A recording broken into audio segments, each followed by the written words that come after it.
Yeah, it's unfortunate, but I guess if you know that ahead of time, you can kind of prepare for it. Well, I'll tell you, it's doing okay for tonight. The meter's showing you anywhere from 10 to 20 over, so that's good. I think the last time that we spoke, we had pretty good conditions between us. Again, I think it's really unusual for me here at this location to have anybody west of me, which would include you, of course, this early in the evening. Generally, we're still hitting the East Coast and the front area there. But nice to hear you. We did get into downtown Denver last night with a station we've had a chance to talk with in the past. So it's nice to hear Estes Park, and it never hurts to have a little altitude there, Roger.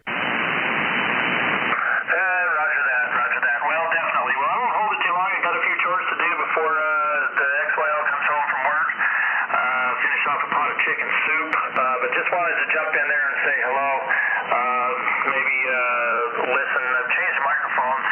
If nothing, it's just, I just ran an FT890 with a Vertex commercial hand mic on it, and nothing else. 100 watts, and my dipole kind of blew out of the tree, a month ago, and so I just chucked it back up there, so I'm not very tall, not very high up on the dipole, so I'm hoping the next couple days off, we have some nice weather. I'm going to put together a G5 RV because I've just never used one.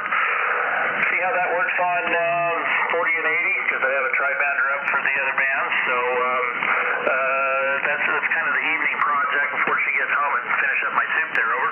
Well, I've known and spoke with many operators that run the G5 RV and the G5 RV Junior. And they're very happy with the antenna. And of course, to me, the way I look at it, the less it's in the air is the less it has to come down. So, you can't get much more minimal than that. I mean, our dipole that we have here on the side of the tower, it's pretty easy to let the wind slip by it, so we don't have to worry about a lot of stuff getting caught. But again, if you consider or continue sounding like you are, I think a little piece of chicken wire, you'd probably do okay. Again, that's the nice thing about 8,000 feet of elevation, and the mic sounds good to me. Yeah, it sounds great. Of course, we're doing we got the button clicked, we've got the live stream going. You can go back and listen to it. But yeah, it sounds great in my receive.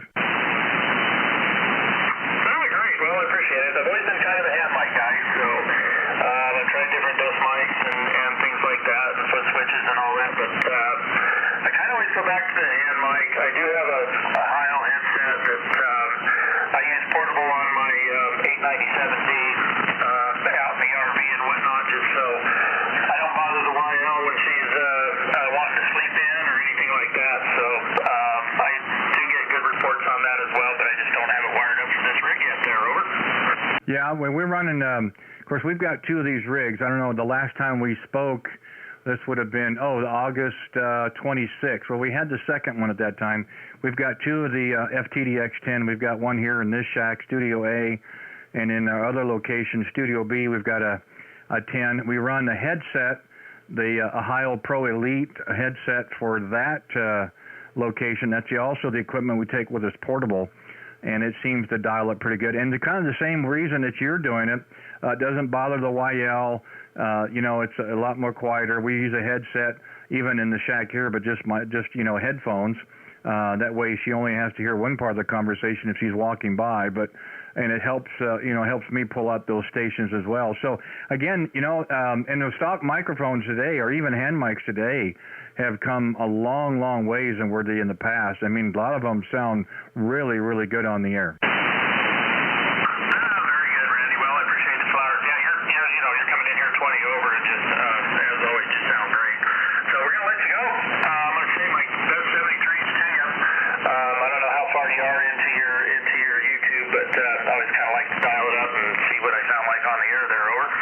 Well, you're the second, but we're currently 6 minutes in, so that'd be really easy for you to find, Bob. It wouldn't be very hard at all, honestly.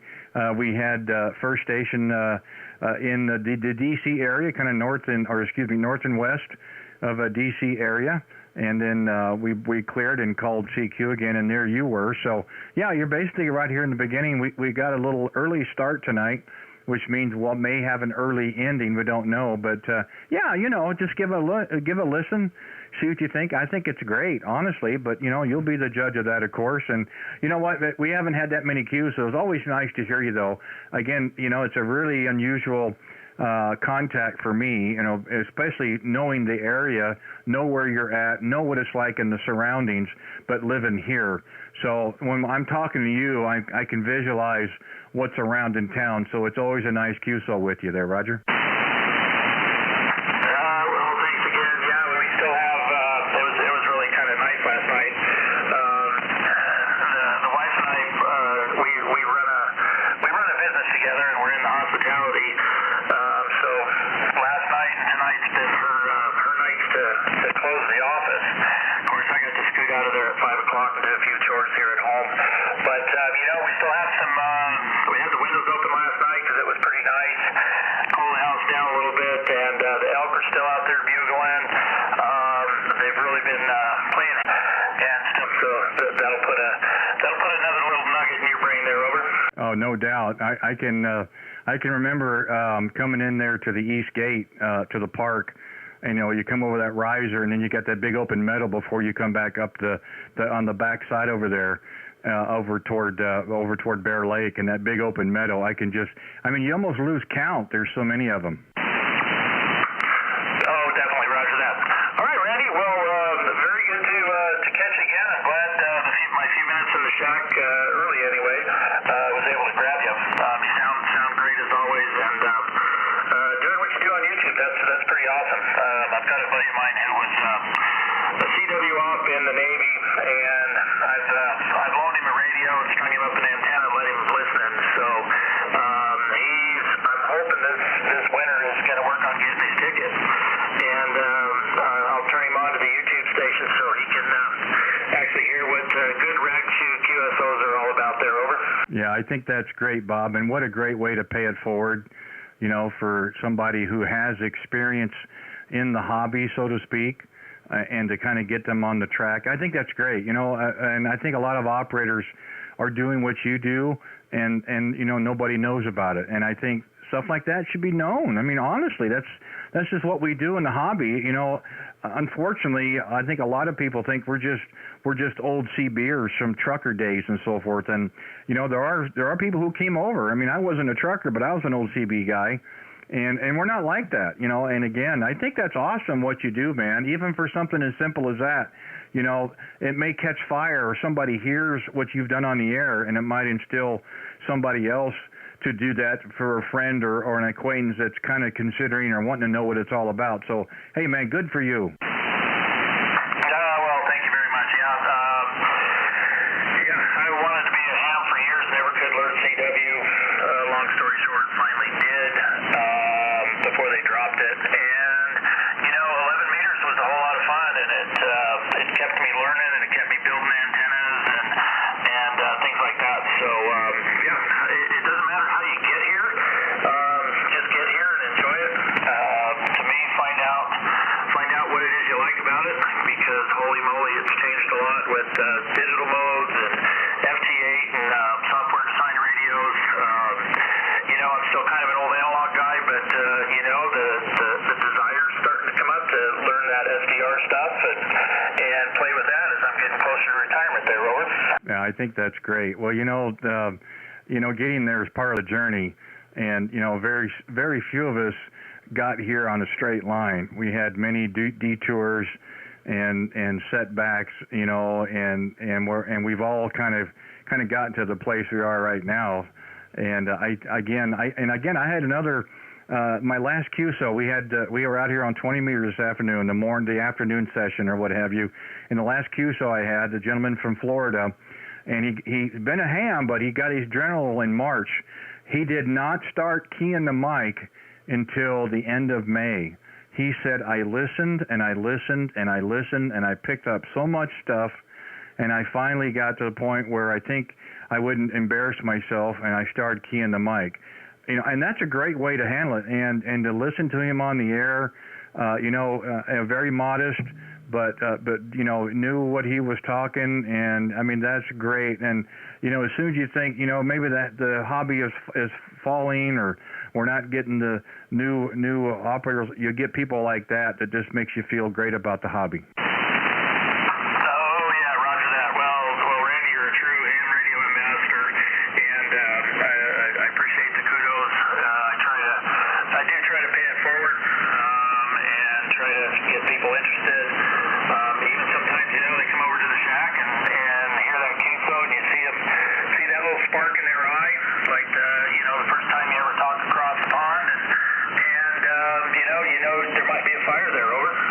Yeah, very much so.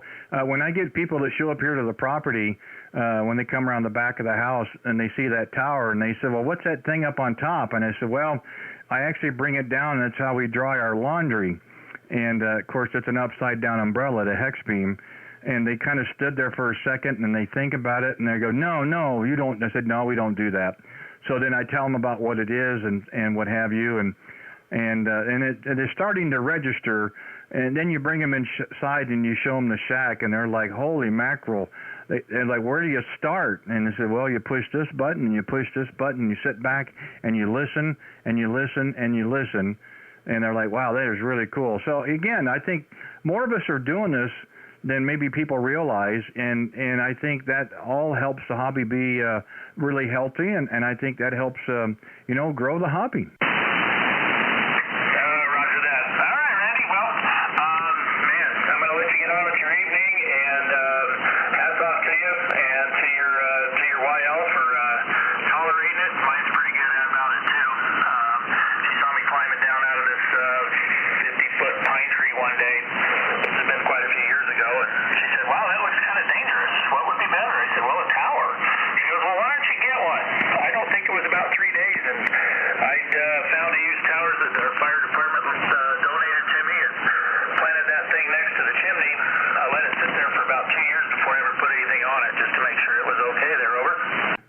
She's a keeper. Oh yeah, that's a keeper. No, now don't let that one get away. That is great. A lot of us, unfortunately, kind of have to work with our YLs if they only knew what it actually costs versus what we told them. So, hey, you've got yourself a keeper there. Roger that. Well, I always told her, I said my biggest fear is that she's going to sell this pile of stuff with what I told her I paid for it. But no, I've just got an idea. By the time I start feeling the lights dim, I'm going to put little price tags on everything just in case. But I've got a son here that kind of knows what's going on with it too. There, over. Well, I'm at the point that I'm going to pick one radio, one amplifier, and one antenna, and it's coming with me. There you go. That's probably a good idea too. All right, Randy. Well, I'm going to let you get to other guys. I'm sure there's some other guys out there ready to work you. Always a pleasure. And if you get up here, I hope you most definitely look me up, shoot me an email, and would love to get a face-to-face QSO with you there. Over. Oh, that'd be great. We stop in town and get ourselves a copy. A cup of coffee. I know there's plenty of places there in town to do so, but we had our stint the 1st of August. Unfortunately, we had some vehicle problems. We ended up spending our time just in the Springs with our friends there, so it's not a downside.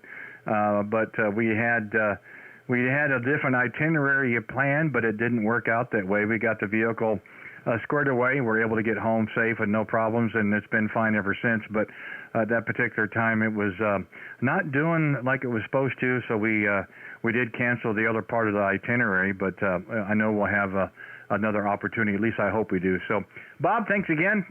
Finish your soup. Tell the YL that Randy says you're a keeper. I think that's great. Good for you. Nice to hear you so early in the evening, afternoon for you. You're not still an hour behind us. But anyway, look forward to the next one. Again, you've been really solid in my receive. I hope that's how the band will be the rest of the evening. So be safe and be well, you and yours, of course. Kilo Charlie 0, Kilowatt Bravo Papa, Kilowatt 0, Radio Whiskey Bravo, 7-3. 7-3, Randy. You have a good evening and enjoy. Everybody, enjoy All right, take care. This is Kilowatt Zero Radio Whiskey Bravo. QRZ, any other stations, please?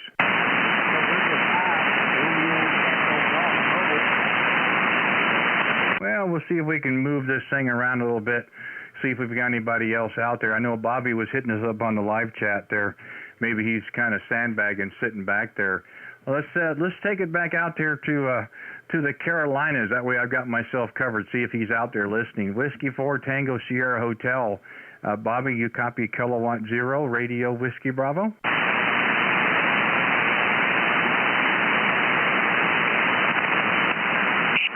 Well, maybe Bobby's not out there just yet. We'll try it one more time. Whiskey 4 Tango Sierra Hotel. This is Kilowatt Zero Radio Whiskey Bravo. You copy there, Bobby? Well, maybe took a little break. We'll go back and open it up to General Kilowatt Zero Radio Whiskey Bravo. QRZ, any stations, please? Kilo Delta 9 Golf Romeo Lima. Kilo Delta 9 Golf Romeo Lima. Boy, great signal, Steve. How are you doing this evening? I'm doing all right. How are you doing tonight, Randy? Oh, my gosh. You know, didn't know we'd have a voice for it. We were out on 20 meters early this afternoon and had such a great time. I said, I can just imagine what will happen here on 40 meters tonight. But, gosh, we just finished off with first the D.C. area and then Colorado. So, gosh, I'd say the band is open there, Roger. Yeah, seems like it, man. I saw you out there on 20. I was at work, and I saw you on YouTube there for a few minutes before I left. And, yes, it looked like you was having a good time out there. Well, you know, it's been a while since we've had a chance to get on 20 afternoons. You know, we have our own self-employed business, so we're generally still pretty busy and working on the afternoons, and we're kind of in between a couple of projects. And we were doing our live stream last night like we are now, and someone had come on the chat and asked me to put it out there. I had forgotten about the high school or school roundup this week. So a lot of the high school and a lot of the younger kids were going to be on the air this week. And so we had a little bit of time, and as probably you heard, so we got on 20 meters and were able to kind of get in contact with a couple of the schools. I think there was probably more than I could hear in my receive. And we had quite a few people that were following us on the chat. So I said, well, we'll just find ourselves a frequency and call CQ. And it was. I had forgotten just how much fun 20 could be in the afternoon, especially when it was open. And it was just a great time there, Roger.